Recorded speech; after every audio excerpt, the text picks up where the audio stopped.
Bismillahirrahmanirrahim. Assalamualaikum warahmatullahi wabarakatuh.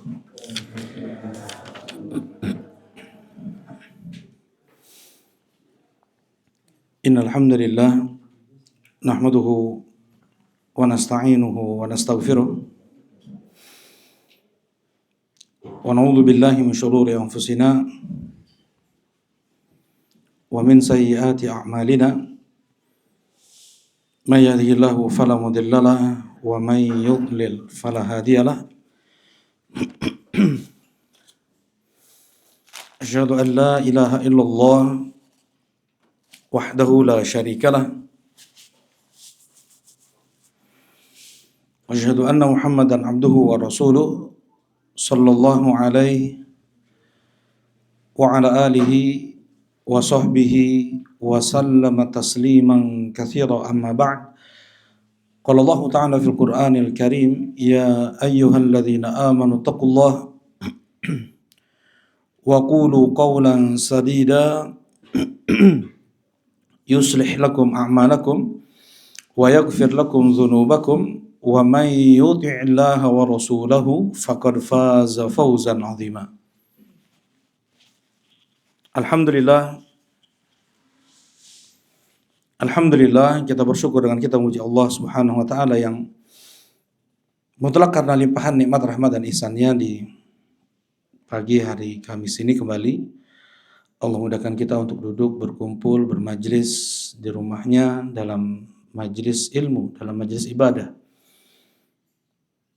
Yang Rasulullah sallallahu alaihi wasallam bersabda, "May yuridillahu bihi khairan yufaqihu fid din." Siapa yang Allah inginkan kebaikan kepada seorang hamba, maka Allah akan berikan untuknya al-fiqhu fid din, ilmu yang mendalam tentang Islam ini. Mudah-mudahan Allah terima amal ibadah kita, dan mudah-mudahan menjadi sebab dipermudahnya setiap langkah kaki kita menuju surga Allah Subhanahu wa taala. Allahumma amin ya rabb. Nah, insyaallah pada kesempatan pagi ini kita akan melanjutkan kajian kitab Al-Arba'un An-Nawawiyah yang disusun oleh Al-Imam An-Nawawi. Nah, kitab Al-Arba'un An-Nawawiyah kumpulan 42 hadis sebenarnya, yang berisikan hadis-hadis inti dalam Islam. Seseorang apabila mau tahu Islam secara global, dan memang perintah dari Allah setiap muslim untuk kita mengenal Islam, ya, harus kita belajar apa itu Islam. Kenapa? Dan tidak ada uzur untuk tidak kita belajar apa itu Islam, siapa Allah, siapa Nabi Muhammad sallallahu alaihi wasallam. Kenapa, Kang? Ada yang tahu jawabannya? Kenapa wajib kita belajar apa itu Islam, siapa itu Rasulullah, siapa Rabb kita? Nah, ada yang mau jawab? Silakan. Ibu-ibu ada yang mau jawab di atas? Tuh, Kang Andi mungkin? Ya?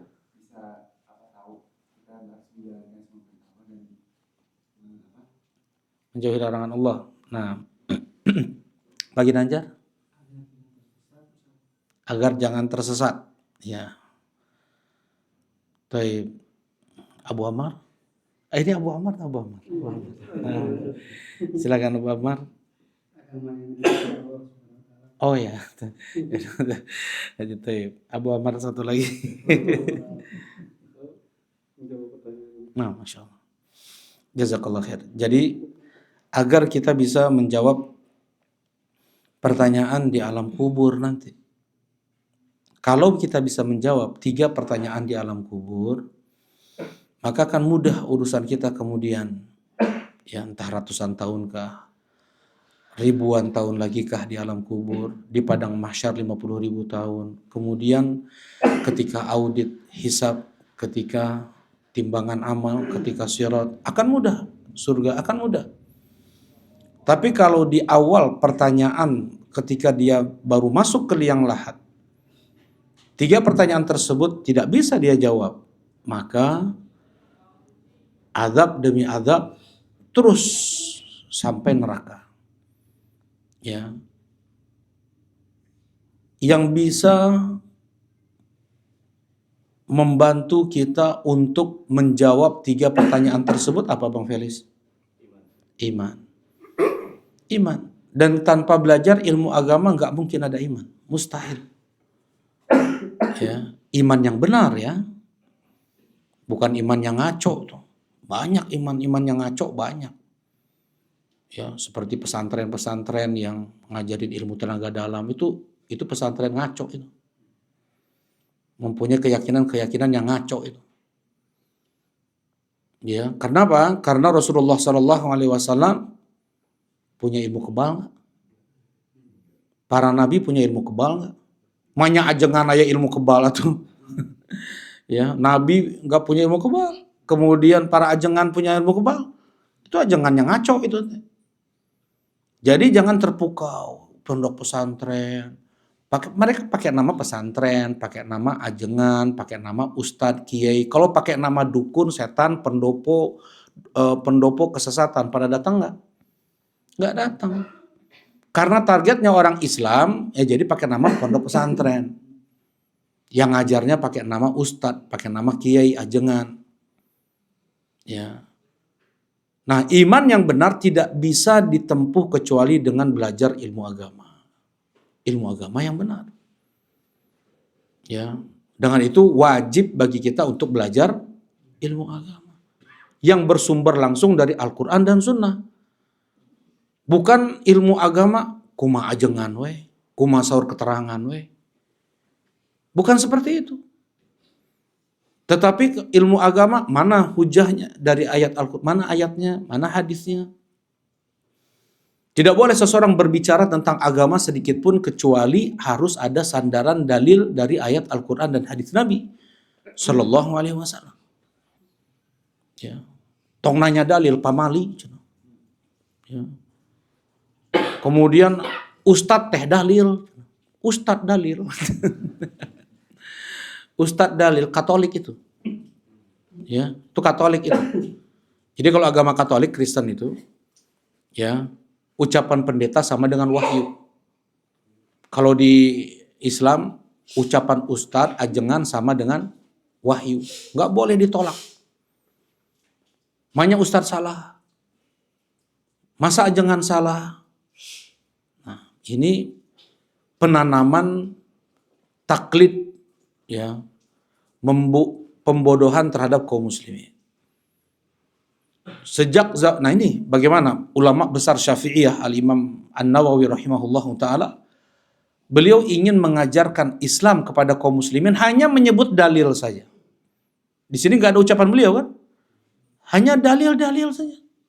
Coba buku Riyadhus Shalihin setebal ini, 1800 dalil tok ayat Al-Quran, hadis Nabi. Beliau hanya bilang bab takwa, bab ikhlas, bab jujur, bab tawakal. Isinya ayat Al-Quran, hadis Nabi. Kayak gitu. Bukan cerita dulu kakek saya bisa terbang, dulu bapak saya bisa menghilang, dulu siapa? Aneh-aneh. Ya.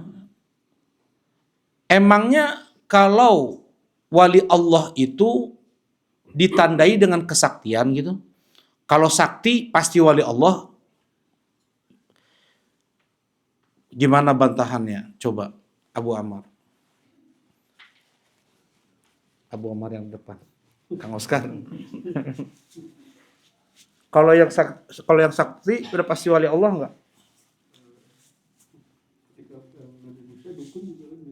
Iya, betul jawabannya. Jangankan ya,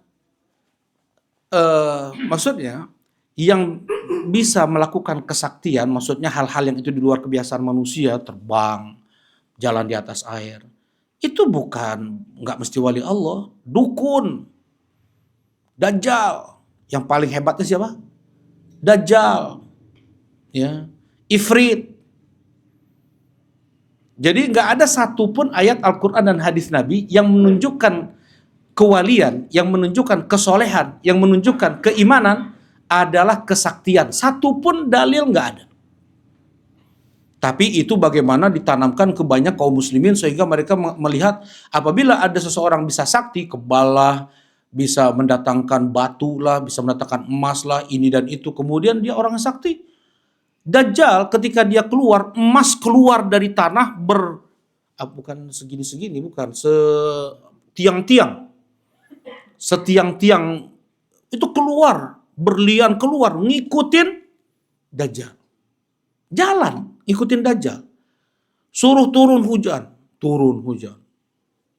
Tumbuh pepohonan, padi semua subur. Dajjal. Sebagai ujian.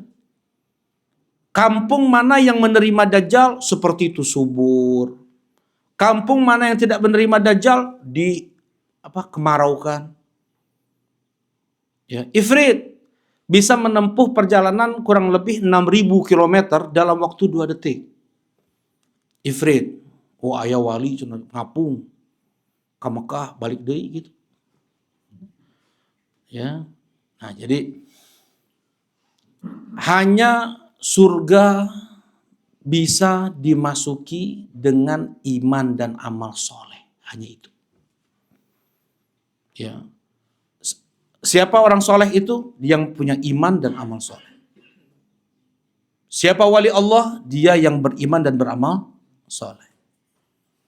Ada sholat 5 waktu di masjid, puasa Ramadan, nah itu. Ya.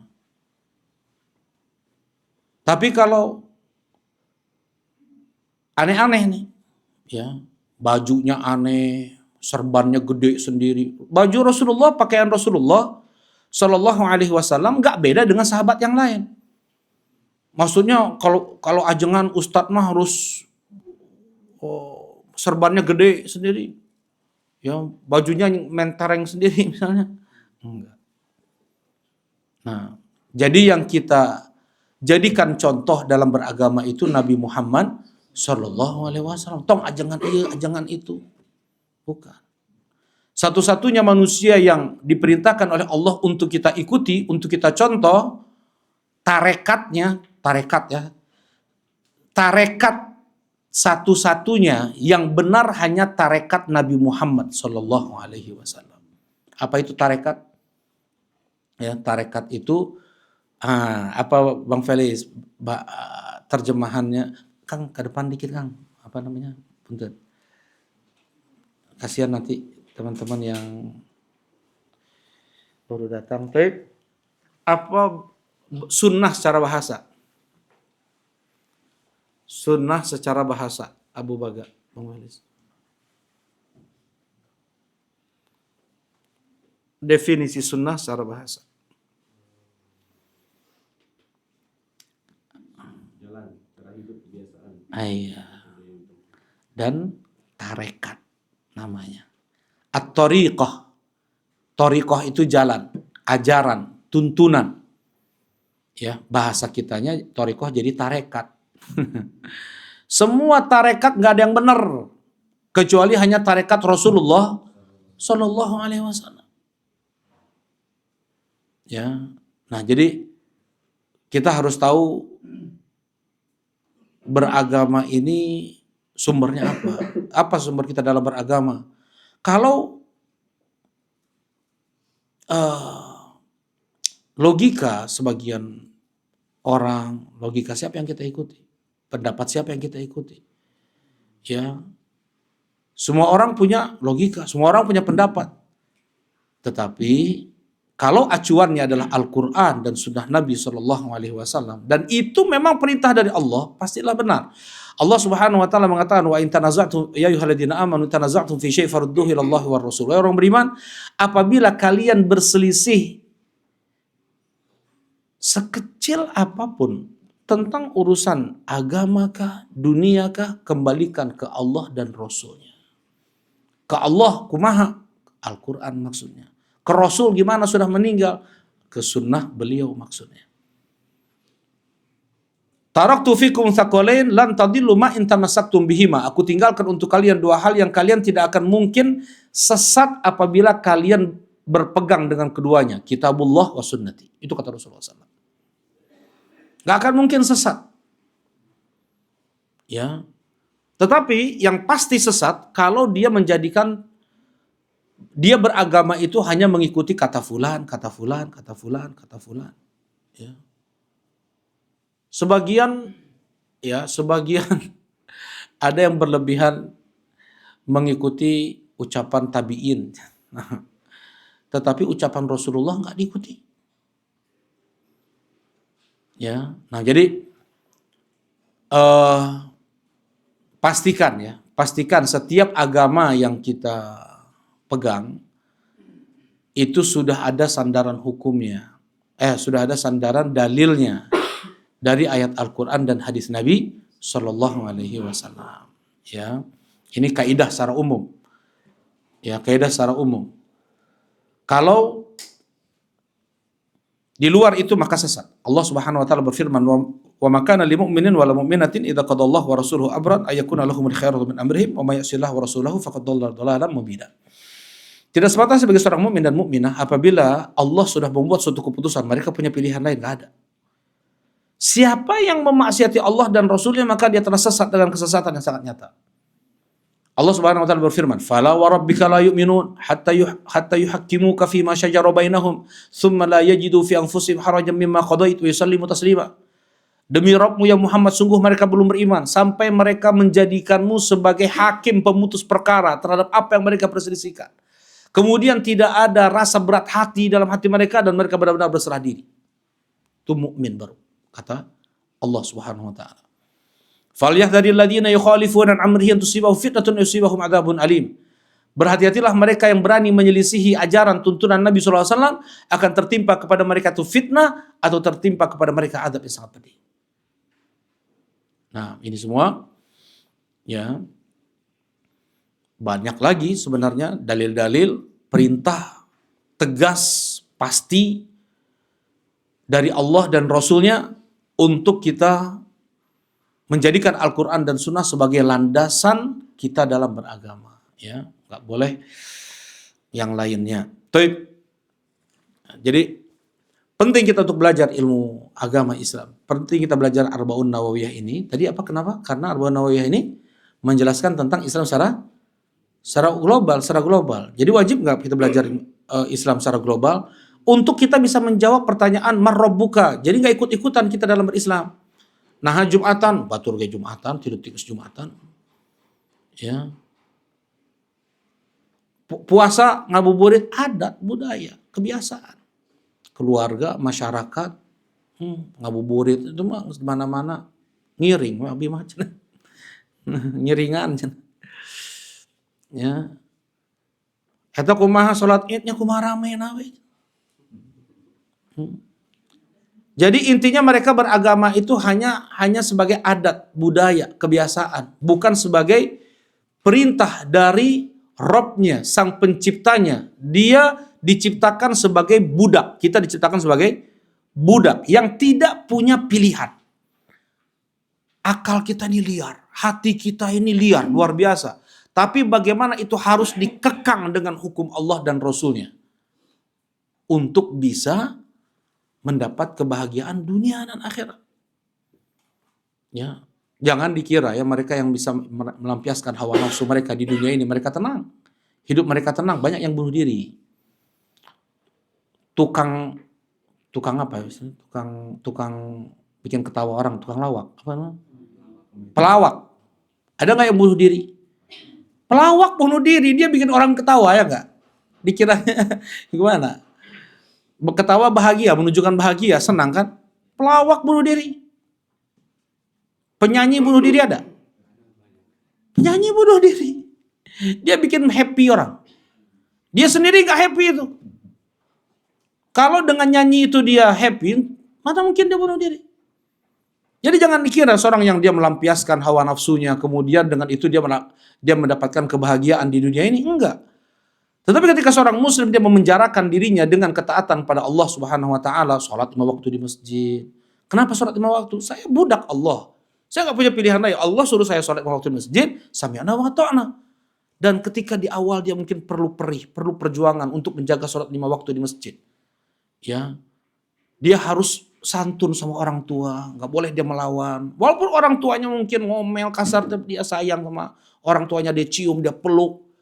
Ya, semakin dia belajar ilmu perhatian sama anak istrinya, dia akan mendapatkan ketenangan. Tenang hidupnya, tenang hidup. Kalau di dunia ini seorang hamba dia ikut dengan prosedur yang sudah diterapkan oleh Allah. Ada kegelisahan nggak? Ada kekhawatiran nggak? Seorang karyawan ketika dia tidak mengikuti prosedur yang diterapkan oleh perusahaan, ada kekhawatiran nggak? Dia menyalahi. Demikian pula seorang hamba ketika dia mengikuti prosedur, peraturan dari Allah Subhanahu wa taala, nggak ada yang dia khawatirkan. Nggak ada yang dia khawatirkan. Hidupnya tenang. Hidupnya tenang. Ya.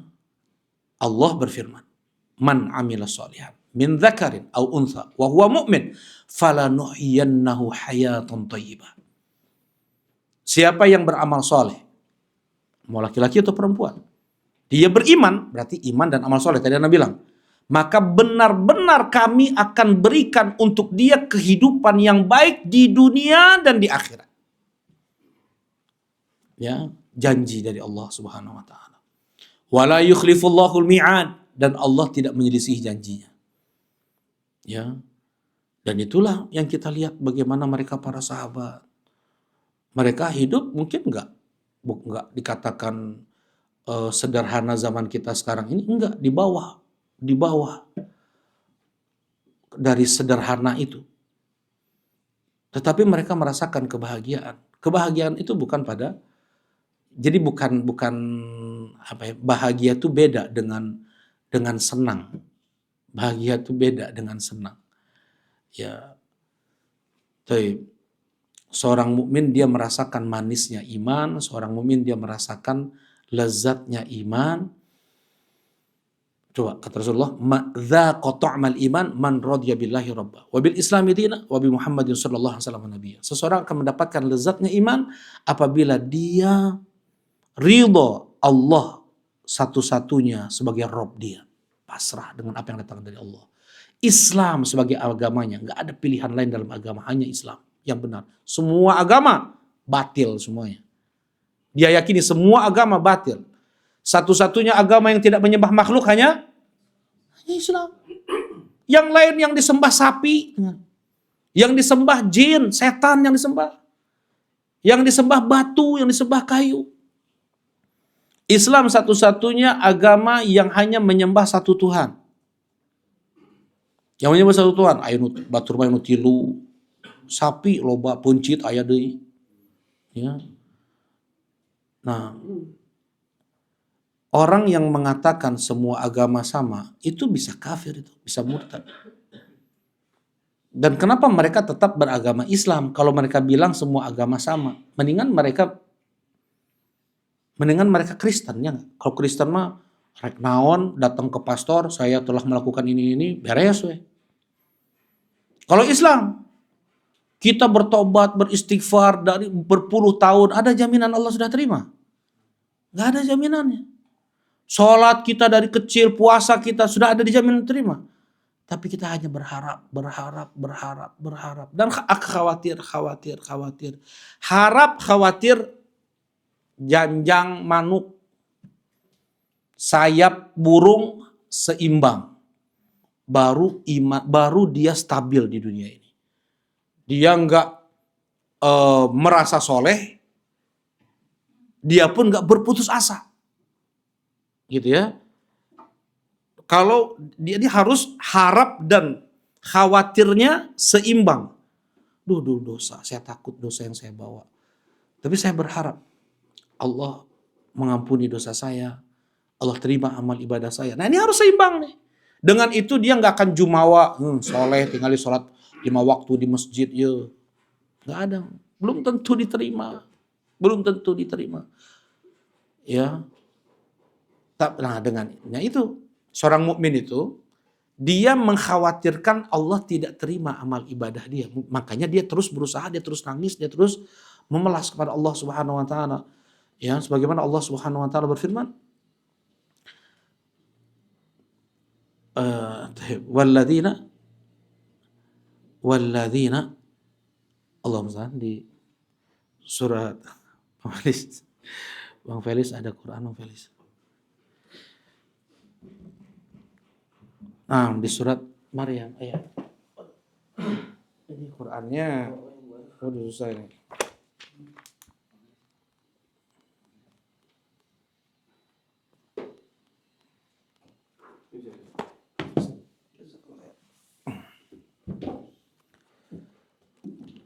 Wah, ini udah hafid Quran nih yang punya Quran ini kayaknya. Masya Allah, barakallahu fiik. Jazakallahu. Nah, walladzina yu'tuna ma atau wa qulubuhum wajilatun annahum ila rabbihim raji'un. Kata Allah Subhanahu wa taala menyifati ibadah orang-orang soleh, orang-orang mukmin yang surga untuk mereka di akhirat nanti, mereka yang ketika beribadah hati mereka takut Allah tidak terima ibadah mereka. Dan mereka terus berusaha, bukan putus asa. Terus berusaha. Ya Rasulullah, ini ibadahnya orang-orang yang misalnya dia bersedekah, apakah dari harta yang haram? Enggak, dia bersedekah dari harta yang halal. Tapi dia takut Allah tidak terima ibadah, dia tidak terima sedekahnya. Jadi saya seperti itu ya, seperti itu. Jadi wajib bagi kita untuk belajar ilmu agama tadi agar kita bisa menjawab pertanyaan di alam kubur sehingga bisa baik hidup kita di dunia dan di akhirat. Ya. Kemudian di akhirat nanti kalau pos pertama itu lolos, ya sudah. Dia dapat taman dari taman-taman surga, kuburannya itu. Raudhatun min riyadil jannah. Taman dari taman-taman surga. Kalau nggak bisa jawab, pipi luarnya di dunia hanya ikut-ikutan aja. Sami'tun nasa yaquluna syai'an faqultuh. Ketika ditanya di alam kubur, kata Rasulullah SAW, ada yang jawab, ada yang bilang, aku di dunia mendengar orang-orang mengatakan dia itu adalah, aku pun ikut-ikutan aja, jadi nggak bisa jawab. Fakultu, aku mendengar orang bilang, aku pun ikut-ikutan, dia pasti nggak bisa jawab. Orang yang hanya ikut-ikutan dalam beragama pasti diazab di akhirat, pasti di alam kubur, sumur dari sumur-sumur neraka. Jadi nggak boleh ikut-ikutan. Mana dalilnya? Ya. Nah, wa ma khalaqtul jinna wal insa illa liya'budun. Tidaklah aku menciptakan jin dan manusia kecuali untuk beribadah kepadaku. Nah, barakallahu fikum.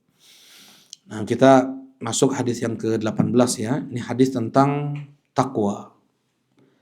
Tentang akhlak yang mulia. Tentang, nah ini penting nih, agar baik hidup seseorang di dunia dan di akhirat. Ini kaidahnya.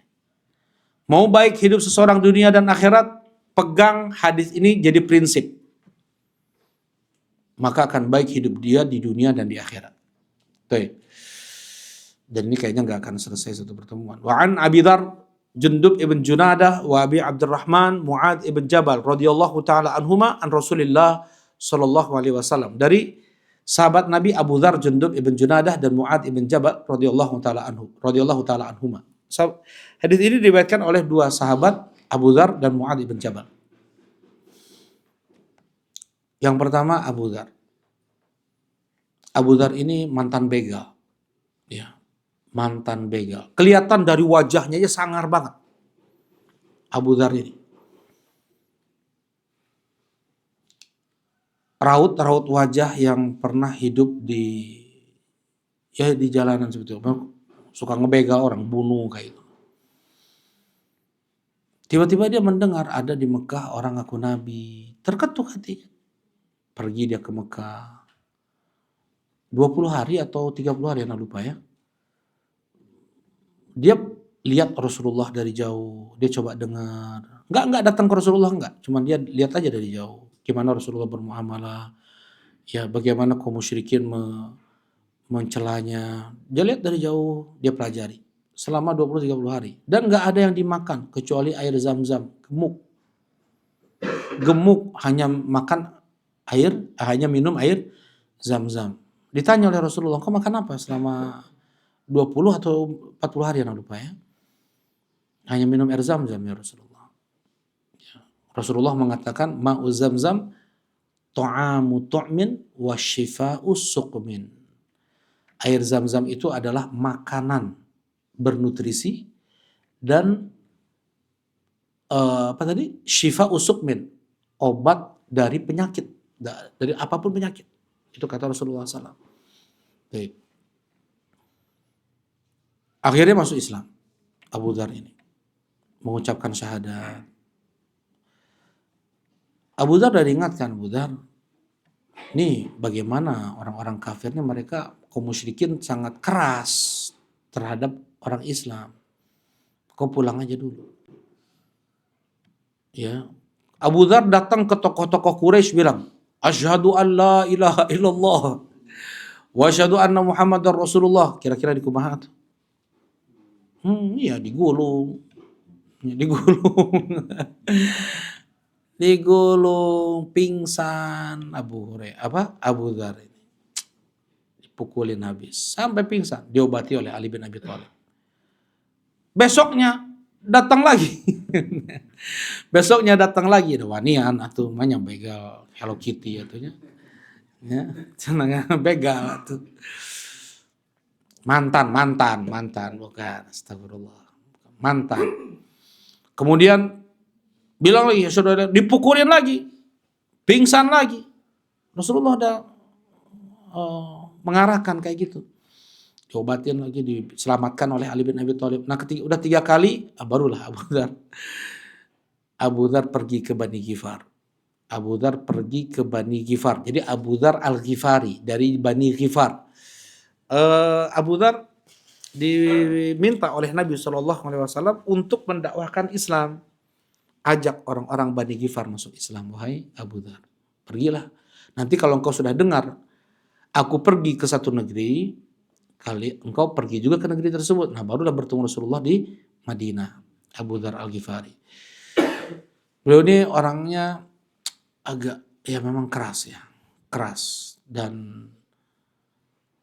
kalau sudah punya pendapat, sekalipun berbeda, beliau pegang. Beliau berpendapat Muslim gak boleh pegang uang. Muslim gak boleh pegang harta. Gak boleh dia nyimpan uang. Maksimal 3 hari. Ya, 3 hari harus habis. Mengambil hadis Nabi SAW. Pernah Abu Dzar dipanggil, ya Abu Dzar, mau di Madinah nih. Lihat gunung Uhud itu Abu Dzar. Kata Rasulullah, ini sore-sore ini mau maghrib. Ya. Lihat gunung Uhud Abu Dzar, kan kelihatan ya. Iya ya Rasulullah, aku kira Rasulullah mau mengutusku ke gunung Uhud itu. Ada sesuatu, mungkin hajat. Kau lihat gunung Uhud itu Abu Dzar? Iya, ya Rasulullah.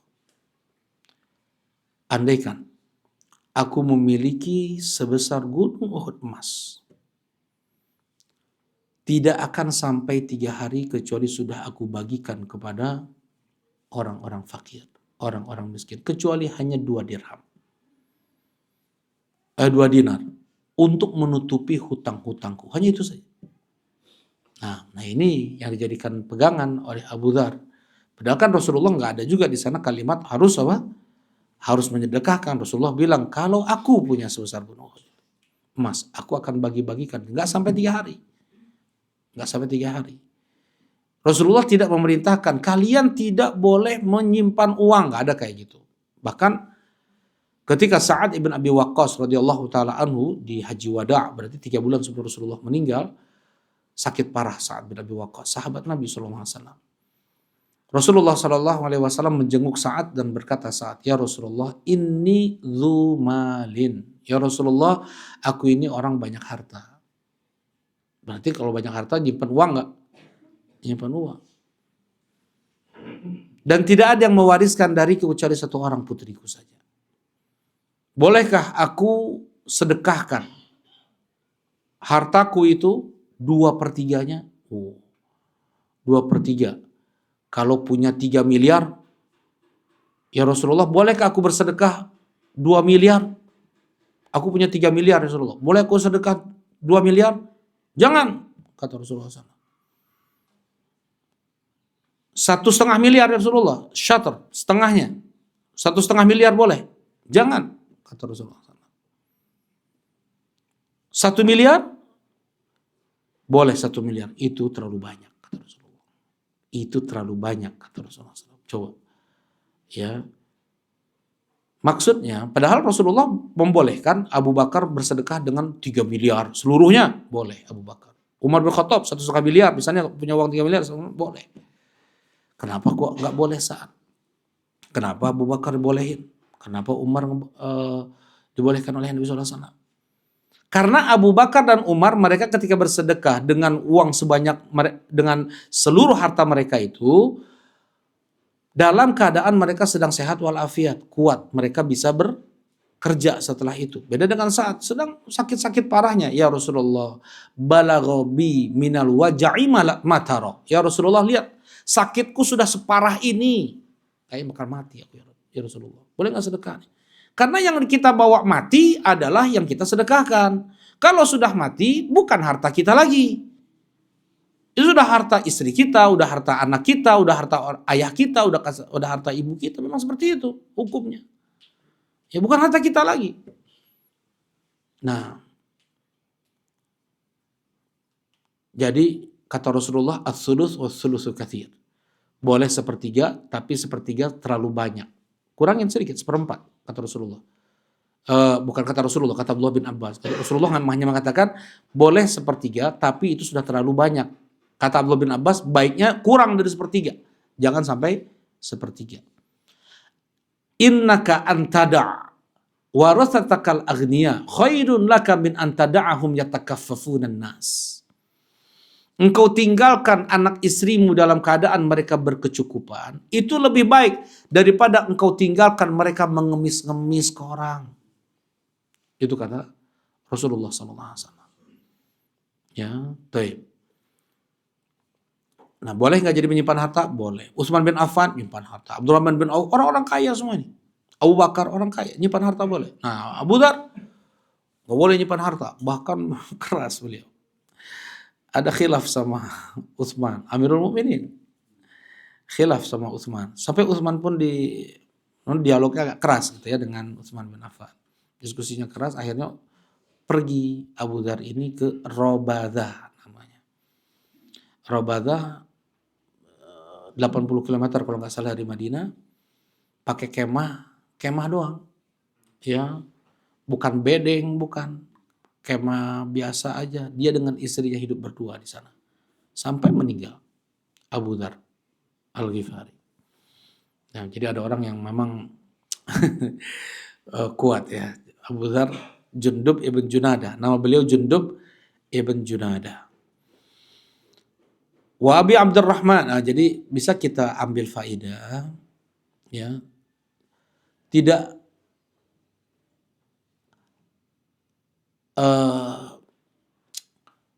bukan hal yang tidak mungkin seseorang untuk menjadi baik setelah dia mungkin jatuh pada banyak kesalahan atau dosa.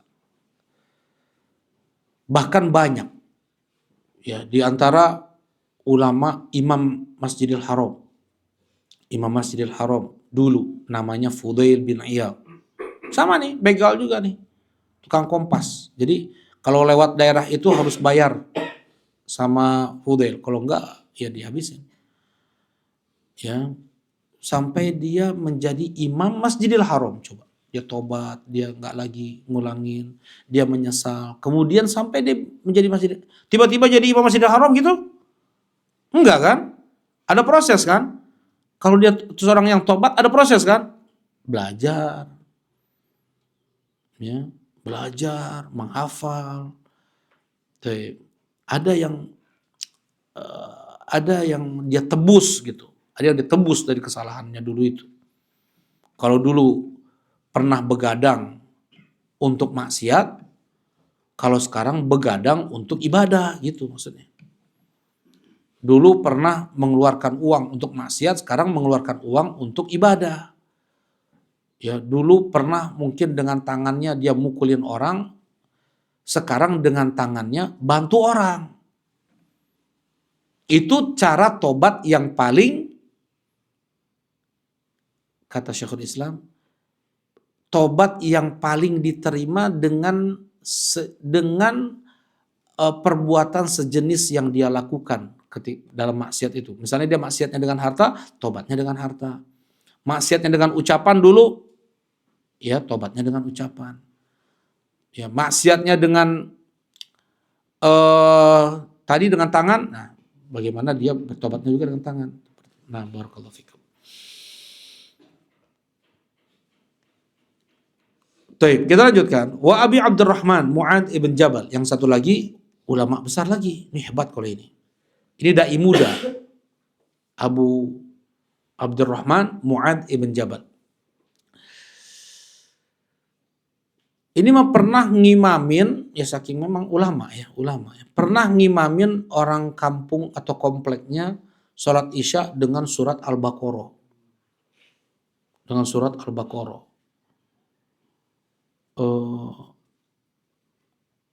Itu hikmah nggak? Baik nggak? Baca surat itu baik, itu Al-Baqarah. Tapi bukan hikmah ya. Tidak hikmah gitu. Kalau terus aja, misalnya ada satu masjid yang dibacanya malam ini Al-Baqarah, besok surat isyanya Ali Imran, besok surat isyanya, besoknya lagi An-Nisa. Eta bakal ayat tuh no salat. Gak ada. Orang nyarinya yang kulhu deh.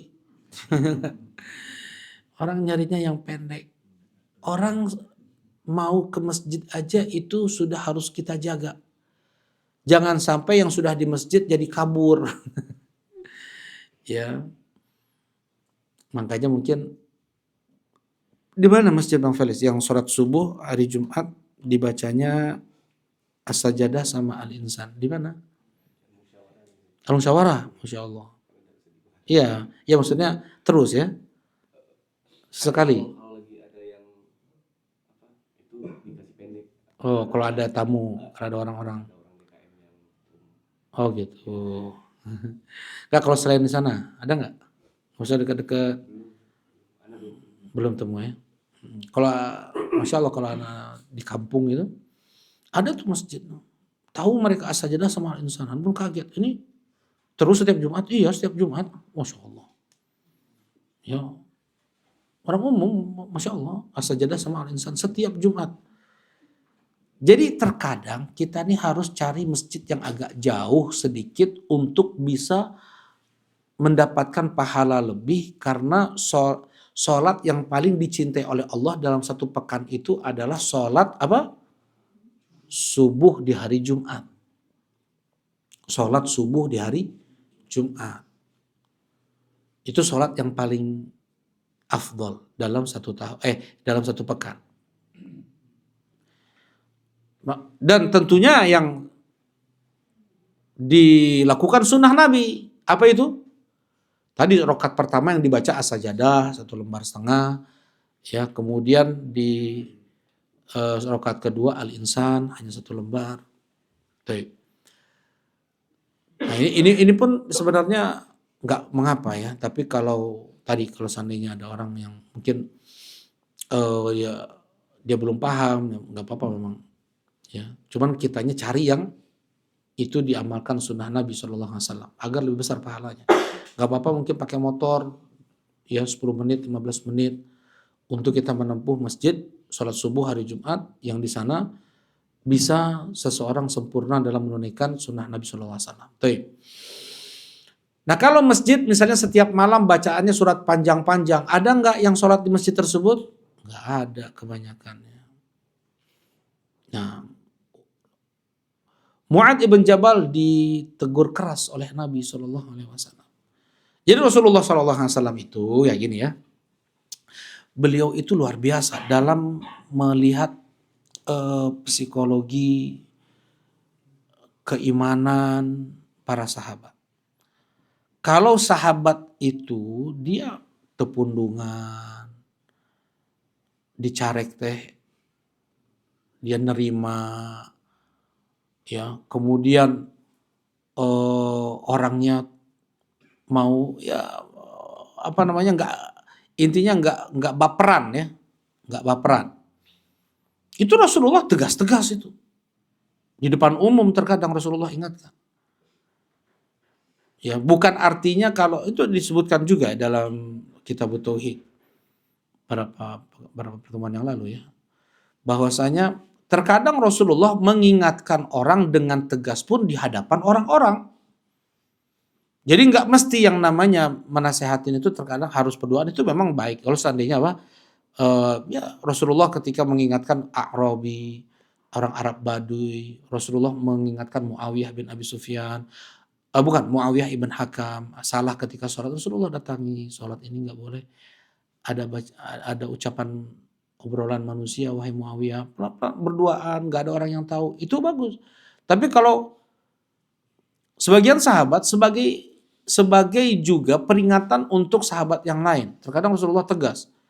Rasulullah diadukan kepada beliau, ya Rasulullah, Mu'ad bin Jabal ngimamin kami tadi malam dengan surat Al-Baqarah. Saya batalin, nggak tahan. Saya capek kerja seharian, siang hari, kemudian malam surat Isya, surat Al-Baqarah. Seberapa jam berarti? 3 jam surat Isya. Ya kan? Waduh, ketemu Mu'ad. Fatan anta ya Mu'ad. Pembuat fitnah engkau ini wahai Mu'ad. Pembuat kekacauan, itu maksudnya. Fatan itu pembuat kekacauan. Jadi pada orang-orang. Sampai para sahabat bilang, kami belum pernah melihat Rasulullah SAW sebesar itu marah beliau. Kecuali hanya. Tapi udah ulama. Sampai dipegang tangan Mu'ad bin Jabal terkadang oleh Nabi SAW. Wallahi ya Mu'ad, inni uhibbuka fillah. Demi Allah wahai Mu'ad, sungguh aku mencintaimu karena Allah. Enggak pundung Mu'ad. Ayyukum amman nasa fal yukhaffif. Siapa di antara kalian yang mengimami salat berjamaah, maka peringanlah. Fal yaqra, bacalah oleh kalian sabbihisma rabbikal a'la wal laili idza yaghsha wasyamsi wadduhaha wal hal ataka haditsul ghasyiyah. Yang sepanjang-panjang itu. Ya, enggak sampai mungkin 2/3 ya, atau berapa? 3/4 atau 2/3 ya. Setengah lebih lah, setengah halaman lebih. Ya, setengah halaman lebih. Itu tuh surat Isya. Ya, fa inna min waraihimud dha'if wal kabir wal haja, karena di belakang kalian itu wahai para imam ada orang tua, ada orang sakit, ada orang punya hajat, atau di bandaranya pakai surat panjang panggilan terakhir pada ini ya ke sholat mah khusyuk ya enggak ya, mikirin terus mau pipis biasanya kayak gitu. Ya, nah jadi hikmah ya. Kalau dalam perjalanan Rasulullah nggak pernah panjang-panjang. Watin wa zaitun. Ya tadi al-falaq, an-nas, yang pendek-pendek aja. Rasulullah SAW. Yang nggak pernah panjang-panjang. Nah ini Mu'ad ibn Jabal radhiyallahu taala anhu. Bahkan beliau dikatakan oleh Nabi SAW, a'lamu ummati fil halali wal haram. Orang yang paling berilmu pada umatku tentang perkara halal dan haram. Jadi faqih, ahli fikih. Yang paling tahu tentang umatku tentang perkara halal dan haram adalah Mu'ad bin Jabal. Wa yub'atsu bi ratwatin. Beliau ini dibangkitkan di hari kiamat 1 langkah.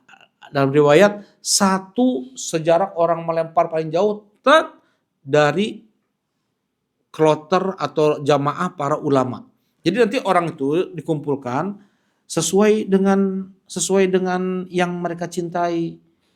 Circle-nya siapa? Nah, di situ. Ya. Kalau misalnya circle-nya ulama, senang dengan ayat Al-Qur'an, senang dengan hadis Nabi, ya dengan Rasulullah dibangkitkan, dengan para ulama dibangkitkan.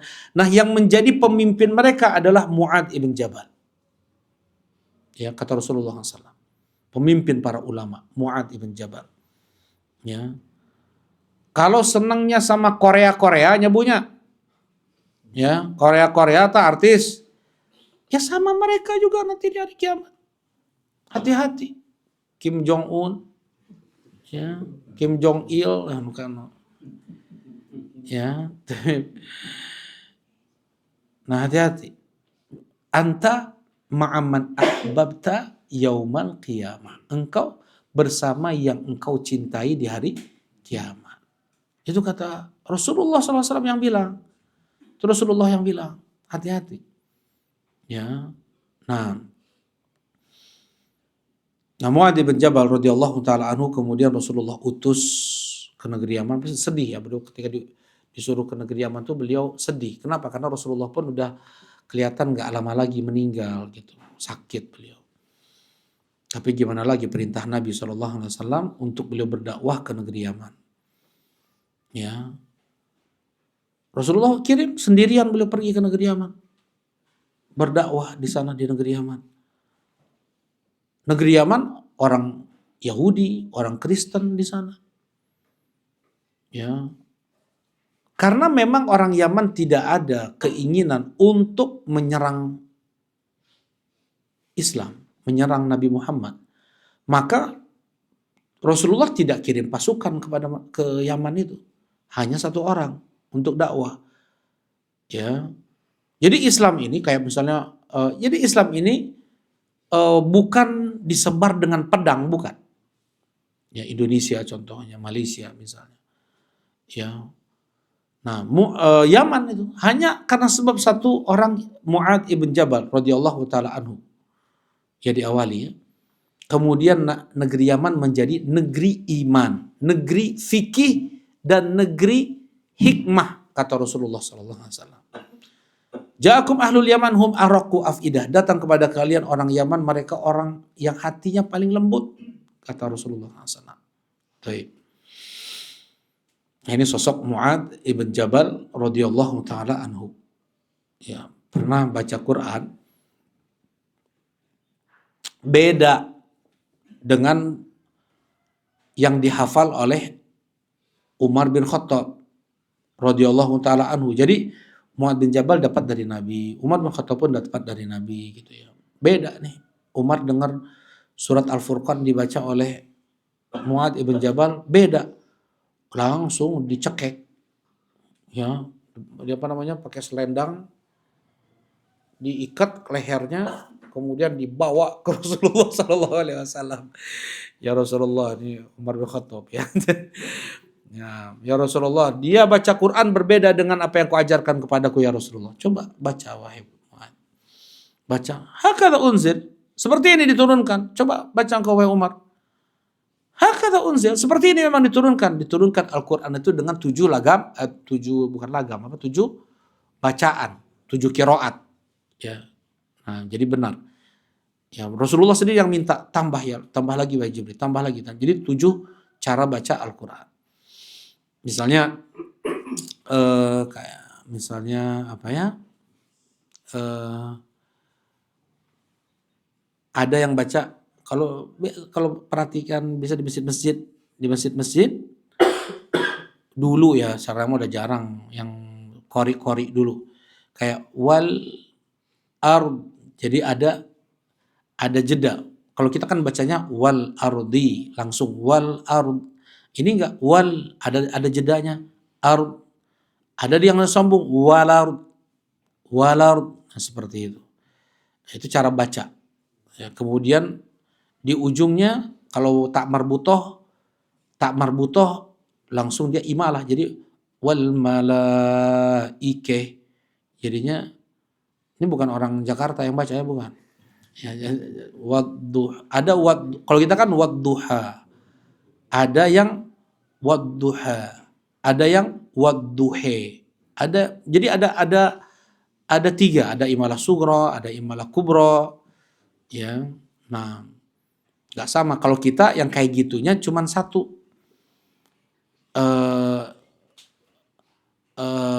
Bismillahimajreha wa mursaha. Cuman di situ aja. Harusnya majroha. Bismillahimajroha wa mursaha. Harusnya seperti itu. Ya, karena riwayat imalahnya di situ, hanya di situ aja. Baik, barakallahu fikum. Nah, ini sedikit tentang Muadz ibn Jabal dan sangat dimuliakan oleh para ulama lain. Di umur 31 tahun beliau meninggal kena wabah ta'un. Jadi beliau meninggal muda ya. Radhiyallahu taala anhuma. Mudah-mudahan Allah Subhanahu wa taala meridhoi mereka berdua. Dari Rasulullah sallallahu alaihi wasallam beliau bersabda, "Ittaqillah haitsu ma kunta." Kata Rasulullah sallallahu alaihi wasallam, "Bertakwalah engkau wahai Mu'adz dimanapun kau berada." Ya. Bertakwalah engkau wahai Mu'adz dimanapun kau berada. Takwa. Kunci masuk surga. Kunci diterimanya amal. Allah berfirman, "Wasari'u ila maghfiratin min rabbikum wa jannatin 'arduha samawati wal ard u'iddat lil muttaqin." Bersegeralah kalian untuk mendapatkan ampunan dari Allah dan surga yang luas seluas langit dan bumi yang Allah persiapkan hanya untuk orang yang bertakwa. Allah persiapkan hanya untuk orang yang bertakwa. Surga. Innama yataqabbalullahu minal muttaqin. Sesungguhnya Allah menerima amal dari orang yang bertakwa saja. Wah, kalau kayak gitu mau sholat, can takwa, saya mah belum bertakwa, ngapain sholat, nggak mau diterima. Bukan artinya orang yang bertakwa itu dia yang suci dari dosa. Enggak. Bahkan mungkin dosanya dosa besar. Tapi dia segera bertobat, beristighfar, terdingke-engke, angkewe. Isuk peuting, enggak. Enggak kayak pensiun, enggak. Ya. Ya ngorak keneh mahnya tobat itu lebar. Ya, enggak. Zakarullah fastaghfaru lidzunubihim. Awalladzina idza fa'alu fahishatan aw dzalamu anfusahum zakarullah fastaghfaru lidzunubihim.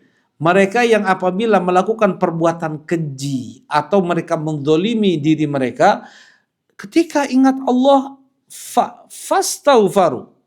Huruf fa dalam bahasa Arab adalah lil mubasyarah, artinya langsung, nggak menunda, langsung, nggak menunda, istighfar langsung, astagfirullah langsung.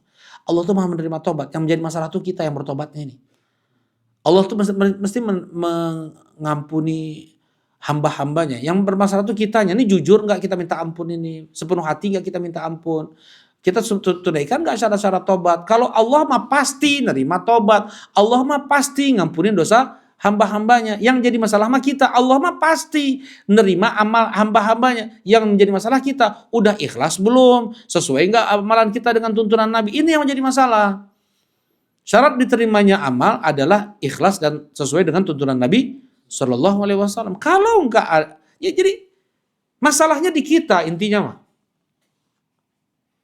Ya, masalahnya di kita. Masih ada dalam hati kecil kita ingin kalau ada kesempatan lagi nanti mau bermaksiat lagi. Nah itu nggak diterima tobatnya. Yang namanya tobat itu totalitas. Dia betul-betul berhenti dari maksiat tersebut.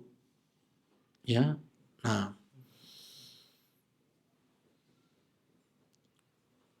Nah jadi orang yang bertakwa itu bukan artinya mereka yang tidak pernah jatuh pada dosa, enggak. Ya, apa sih takwa? Takwa adalah ini adalah wasiat Allah ya. Walaqad wasaina alladziina utul kitaba min qablikum wa iyyakum an taqullaha. Dan kami telah wasiatkan kepada ahlu kitab sebelum kalian dan kami wasiatkan kepada kalian agar kalian bertakwa kepada Allah. Wasiat Allah untuk kita menjaga ketakwaan sebagaimana Allah wasiatkan ini untuk ahlul kitab sebelum kita. Nah, sebaik-baik wasiat adalah ketakwaan. Sebaik-baik wasiat adalah menjaga ketakwaan. Baik. Apa itu takwa? Ittikhadul wiqayah min azabillah. Mengambil tameng dari azab Allah. Ya.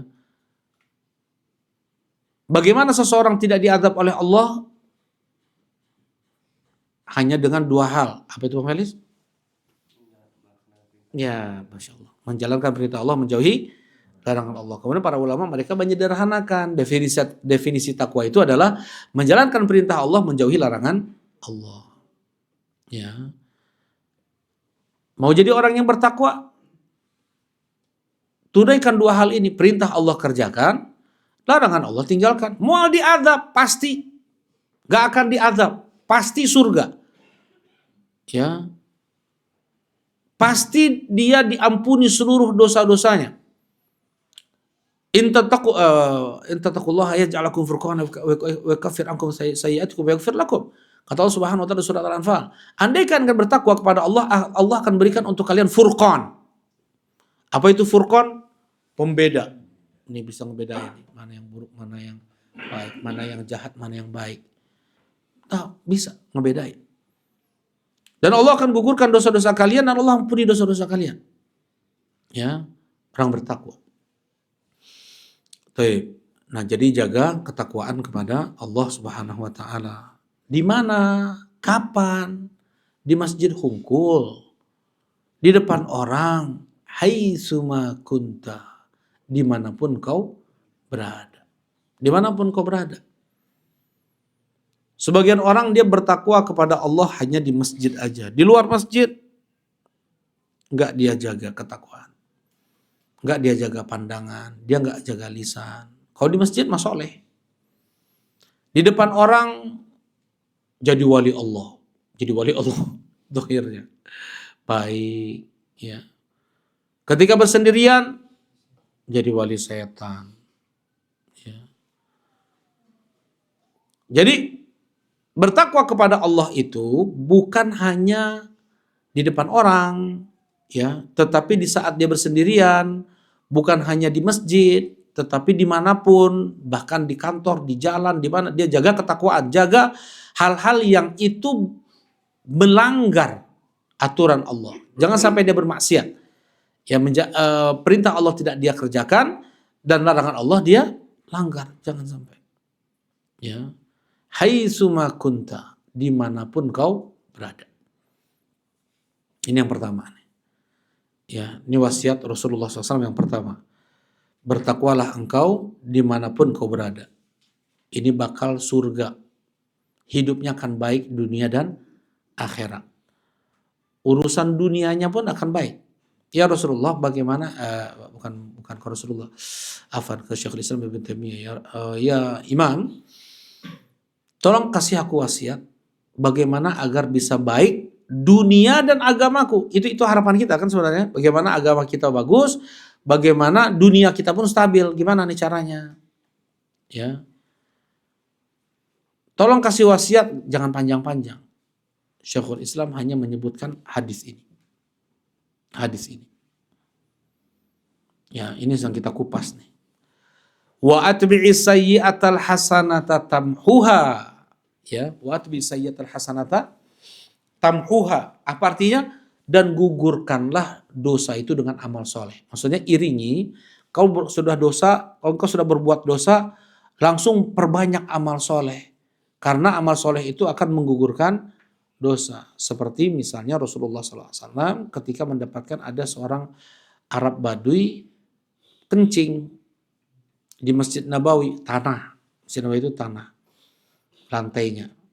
Rasulullah SAW minta didatangkan satu ember air penuh, kemudian disiram. Cara mensucikan tanah yang terkena air kencing, ya, itu dengan disiram air satu ember penuh. Jadi didominasi. Jadi mengalah zat najis itu kalah dengan banyaknya air.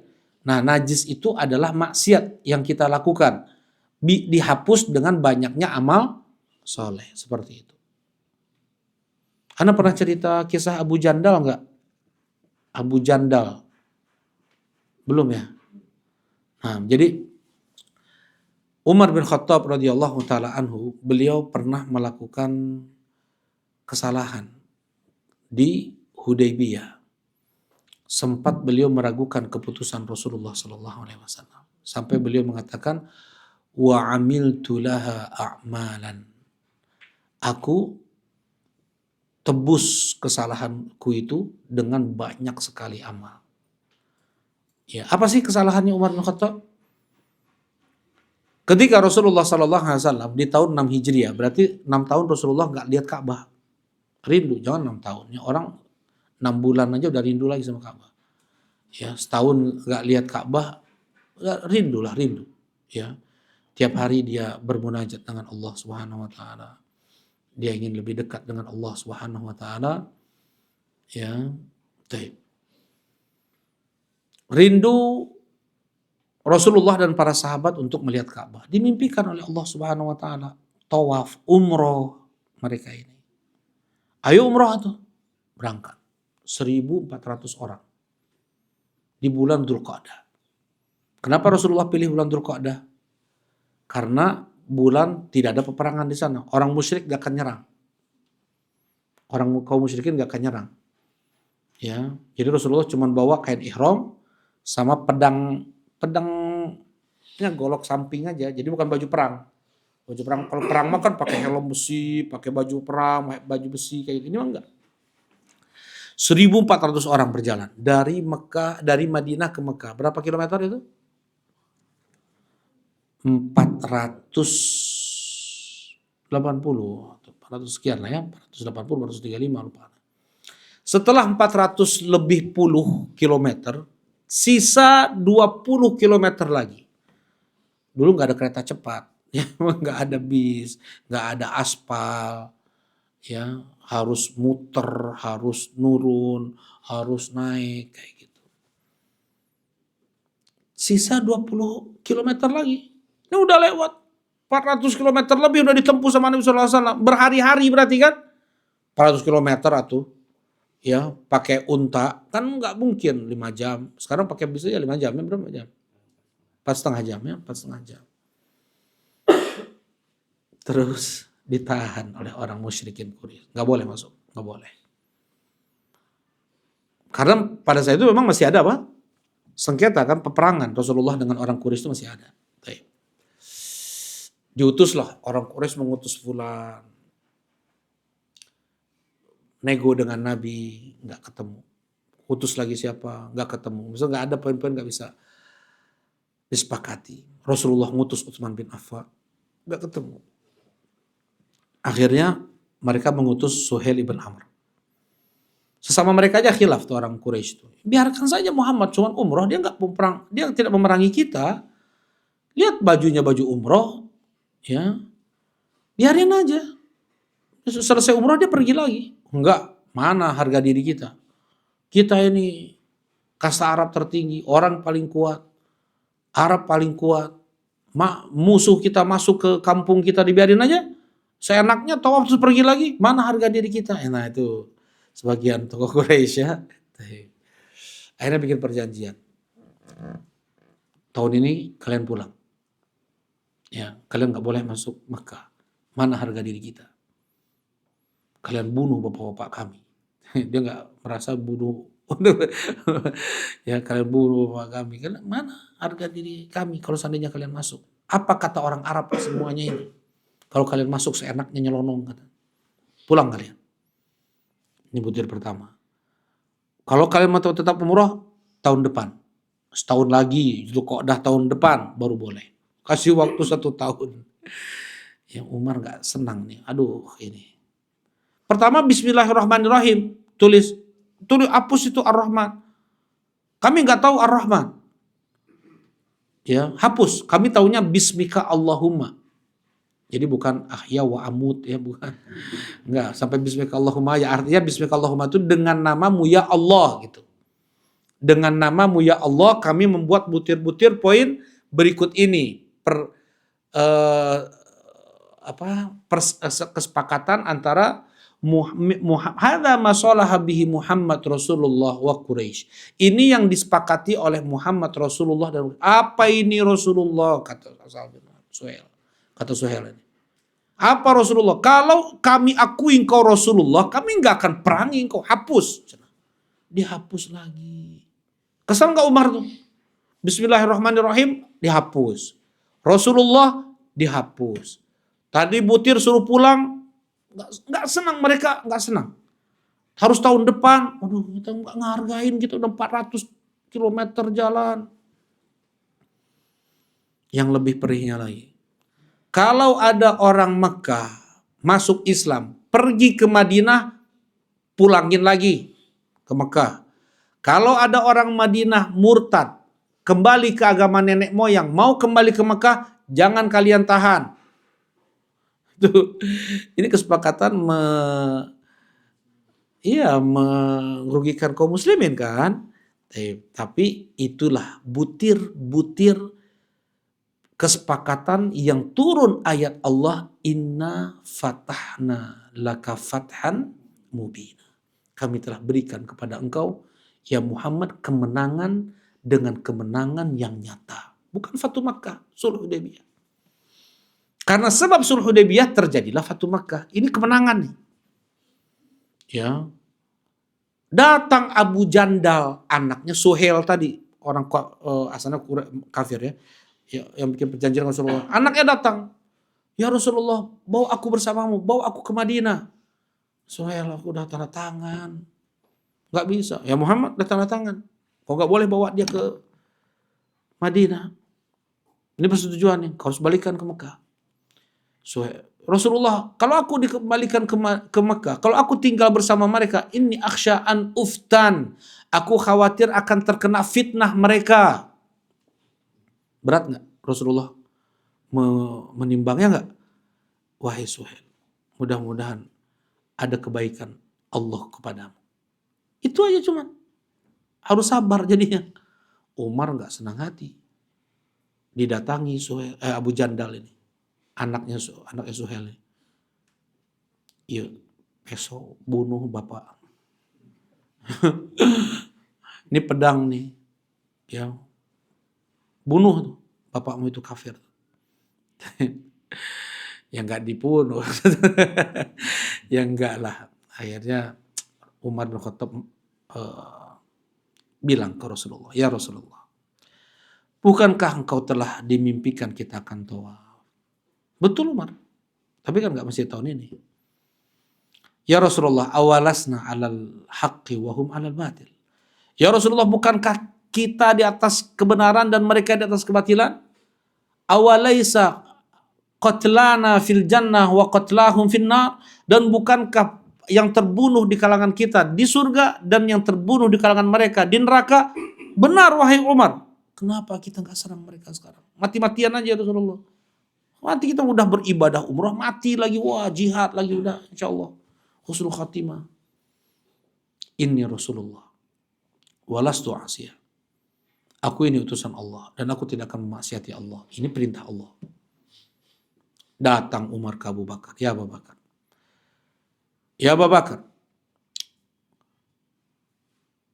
Bukankah Rasulullah bilang kita akan tawaf? Iya, tapi kan bukan tahun ini. Bukankah kita di atas kebenaran dan mereka di atas kebatilan? Betul lah Umar. Bukankah kalau kita terbunuh kita di surga, mereka terbunuh mereka di neraka? Betul lah Umar. Kenapa tidak kita perangi? Kata Abu Bakar, innahu Rasulullah walaysa asiyah.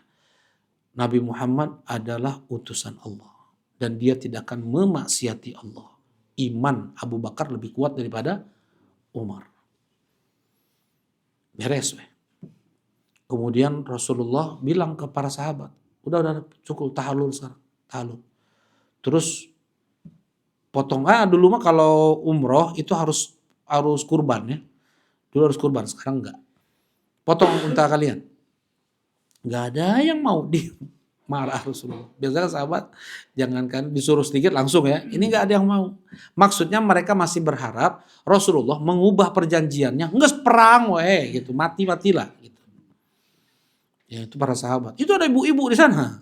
Akhirnya Rasulullah masuk ke kemah, ada Ummu Salamah, istri Nabi sallallahu alaihi wasallam. Ngelihat Rasulullah kesal, kenapa? Mereka enggak mau patuh. Suruh potong rambut enggak mau, suruh potong unta mereka enggak mau. Kata Ummu Salamah nih cerdas ya, rozana, bahasa Arabnya rozana. Wanita yang kamilatul aql, yang sempurna akalnya. Itu jarang. Nah, diantaranya Ummu Salamah ini. Kata Ummu Salamah, ya Rasulullah, engkau keluar, panggil tukang cukur, sembelih untamu, beres, coba. Ya, kemudian Rasulullah keluar, tukang cukur ya, cukur semuanya.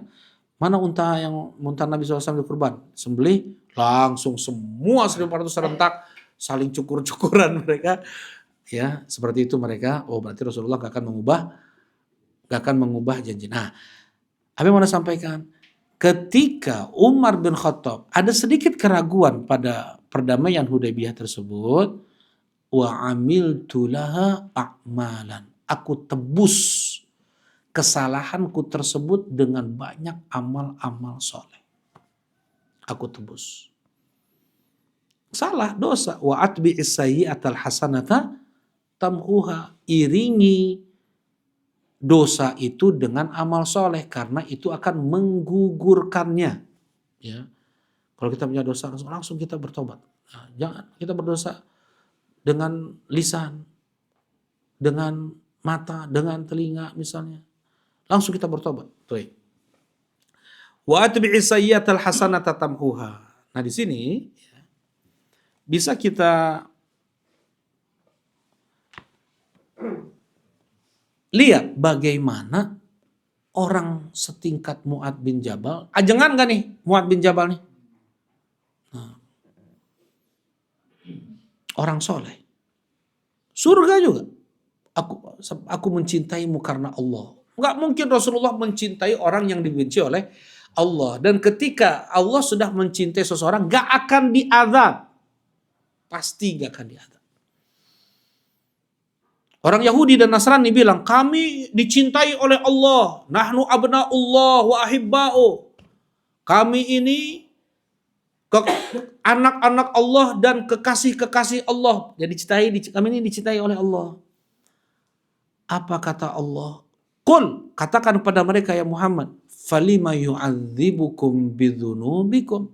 Kalau gitu, kenapa kok Allah azab kalian karena sebab dosa kalian? Jadi apa?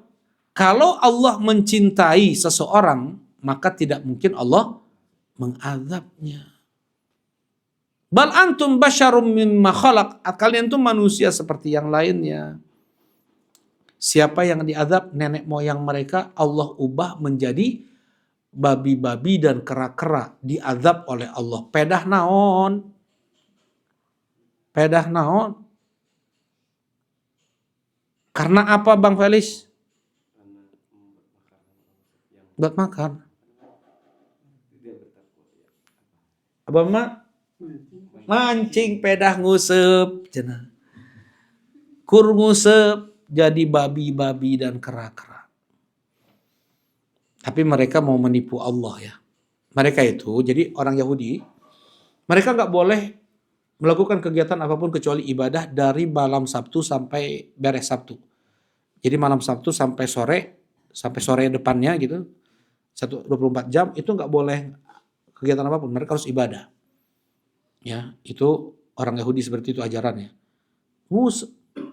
Jelas musuh mah tuh. Enggak, dia pasang pancing hari Jumat sore, mereka ambil pancing hari Ahad. Saya nggak pancing hari Sabtu, karena hari Sabtu Allah uji, datang ikan banyak.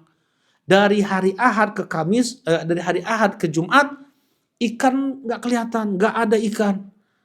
Jadi untuk mereka bisa tangkap ikan, jadi kan ini ujian gak nih? Ujian kan? Itu kita ujian nih, terkadang bisa kita melakukan maksiat dengan tangan kita di depan kita nih bisa. Di situ diuji keimanan kita. Semakin kita mungkin untuk melakukan maksiat, dimudahkan, bisa kita melakukannya dan tidak kita lakukan. Kita dahulukan keinginan Allah Subhanahu wa taala, itu semakin dia dicintai oleh Allah, mendahulukan keinginan Allah daripada keinginan hawa nafsunya terlebih ketika memuncak. Ya. Nah, saya nggak mancing hari Sabtu, ya, mencoba untuk ngakalin kan ini. Ini ngakalin namanya kilah-kilah Yahudi seperti ini. Ya, kilah-kilah Yahudi tetap maksudnya mancing hari Sabtu kan, ya. Tapi dia bagaimana nggak terkena hari Sabtu? Pasang pancing hari Jumat. Kalau kita kapan nggak boleh ngusep? Kapan kan? Jumat terbiasa ngusep gitu. Pas Jumatan nggak boleh ngusepnya, jual beli saja nggak boleh. Mana dalilnya? Allah Subhanahu wa taala berfirman, ya ayyuhalladzina amanu idza nudiya lis-sholati min yaumil jumu'ati fas'au ila dzikrillah wa dzarul bai'. Kata Allah Subhanahu wa taala surat Al-Jumu'ah, wahai orang beriman, apabila kalian dipanggil untuk sholat di hari Jumat, bersegera kalian ke masjid untuk dengar khutbah. Pengingat, tinggalkan jual beli. Nggak sah jual belinya. Ya, para ulama mengatakan tidak sah jual beli apabila dilakukan setelah dikumandangkan adzan Jumat. Kecuali, ini khilaf juga ya.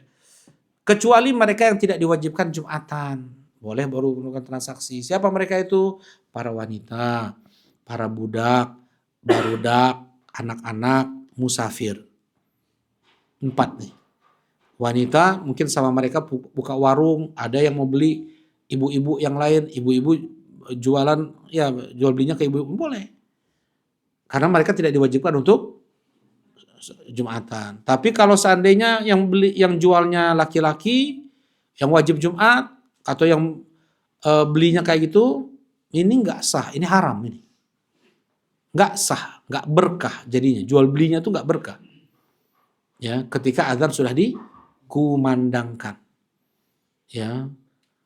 Nah, walaupun sebagian ulama mengatakan sekalipun tadi yang diberi udzur tadi, karena ini khitabnya umum, karena Jumatan adalah syiar. Dengan itu harus tutup semua perdagangan. Ya, sebagian ulama bilangnya seperti itu, nggak boleh juga sebagian. Komo deui nguseup atuh. Ya, berarti kita nggak boleh mancing di hari Jumat pas Jumatan. Beres Jumatan, beres Jumatan sok nguseup. Allah Subhanahu wa taala bilang, fa idza qudiyatis shalah fantashiru fil ard wabtaghu min fadlillah. Kata Allah Subhanahu wa taala, apabila sudah selesai sholat, nyebar kalian nguseup jing. Yang satu lagi dek dagang, dek gawe, sok cari rizki Allah. Itu kata Allah Subhanahu wa taala. Berarti kalau sedang waktu Jumatan nggak boleh ada kegiatan apapun, ya, nggak boleh ngusep sama. Begini nih, kita lanjutkan insyaallah masih hadis ini di pertemuan yang berikutnya insyaallah. Ya, alhamdulillah, mudah-mudahan ada manfaat yang bisa diambil. Subhanakallahumma rabbana wa bihamdika asyhadu an la ilaha illa anta astaghfiruka wa atubu ilaik. Assalamualaikum warahmatullahi wabarakatuh.